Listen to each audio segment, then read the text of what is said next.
Now I'm talking about immunity, means basic concept of immunology. The human body has the ability to resist all type of foreign particles, including infectious agents like bacteria, virus, fungi, parasite and their toxins. This overall ability of the host to fight the disease causing organism conferred by the immune system is called immunity. The Latin term immunis, meaning exempt, is the source of English word immunity, meaning the state of protection from infectious disease. A study of resistance towards disease or the immune system is known as immunology. Immunity is of two types, innate and acquired immunity. Now I am explaining innate or non-specific immunity. Innate immunity comprises four types of defensive barriers: anatomic, physiologic, phagocytic and inflammatory. Number 1, physical barriers. Physical barriers prevent the entry of pathogen into the body, forming the first line of defense against infection.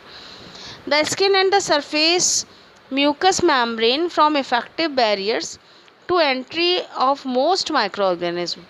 The sebaceous gland associated with hair follicle produce a oily secretion called sebum. Sebum consists of lactic acid, fatty acid, which maintain the pH of skin between 3 and 5. This pH inhibits the growth of most microorganisms. Mucus entrap foreign microorganisms and synchronous movement of cilia propels microorganisms out of the body. Number 2, physiological barriers. The physiological barriers that provide innate immunity comprises temperature, pH and various soluble factors. Many species are non-susceptible to certain disease simply because of their normal body temperature inhibit the growth of the pathogen. Chickens, for example, have innate immunity to anthrax because their high body temperature inhibit the growth of bacteria. Gastric activity is an innate physiological barrier to infection because very few ingested microorganisms can survive the low pH of stomach contents. Many soluble factors like lysozyme, interferon and complement contribute to innate immunity. Lysozyme, a hydrolytic enzyme found in mucus secretion and in tears, able to digest the peptidoglycan layer of the bacterial cell wall. Number 3, cellular barriers. The ingestion of extracellular particle material like whole pathogenic microorganism by phagocytosis is an important innate defense mechanism. Most phagocytosis is conducted by specialized cells such as blood monocytes, neutrophils and tissue macrophages. Number 3, cytokinin barriers. Virus infected cells secrete glycoproteins called interferons, which protect non-infected cell in the vicinity from further viral infection. Complement is a group of over 30 serum proteins that circulate in an inactive state. A variety of specific and non-specific immunologic mechanisms can convert the inactive form of complement protein into an active state. Number 5, inflammatory barriers. Tissue damage caused by wound or by an invading pathogenic microorganism include a complex sequence of events collectively known as the inflammatory response. Inflammatory response occur due to release of chemical alarm signals, notably histamines and prostaglandins, by the damaged mast cell. There is an increase in capillary permeability which facilitates an influx of fluid resulting in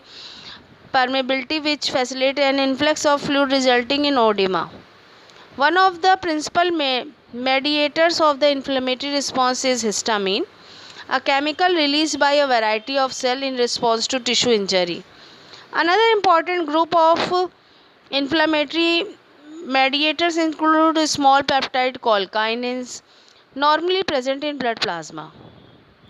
Active form of complement can damage the membrane of pathogenic organism by producing transmembrane pores which leads to their lysis.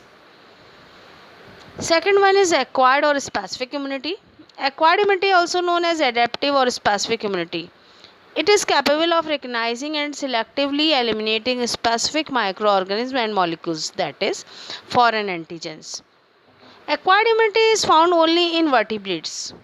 Unlike innate immune reaction, acquired response are reactions to specific antigens. Acquired immunity has some characteristic like antigenic specificity.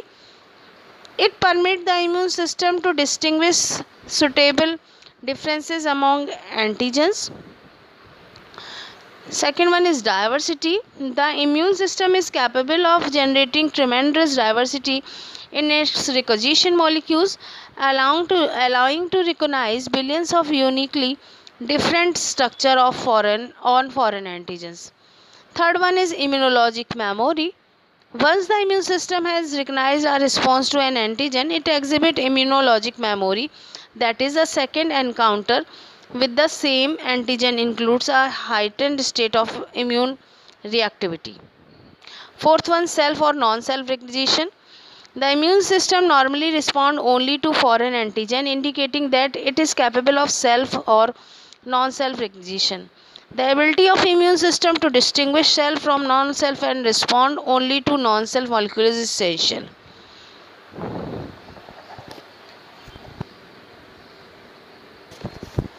So, the overall ability of the host to fight the disease causing organism conferred by the immune system is called immunity. तो हमारी जो body है वो disease से fight करती है, इस system को इम्यूनिटी कहते हैं. A stimulated lymphocyte produce many type of cell. Most these cell remain ordinarily synthesized lymphocyte effect, that is effector